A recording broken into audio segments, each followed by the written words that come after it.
Welcome to Kenton's videos. Enjoy the video. You're starting inside the Groww app. Make sure it's updated and you're signed in.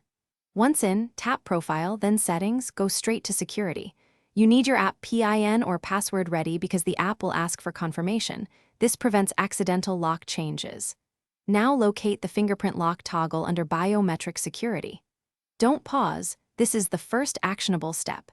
Prepare credentials, then open Security and find that toggle so you can change it. You'll now actually disable the fingerprint lock. Tap the fingerprint toggle. Groww will prompt you to authenticate. Provide your app PIN, password, or device biometric. This double check prevents unauthorized changes, so be ready to confirm. Once authenticated, the toggle should switch off immediately. The app often shows a confirmation message or brief toast. If it switches and you see success, you're nearly done. If it prompts again, repeat authentication carefully, making sure you enter the correct credentials. Finish by verifying the change.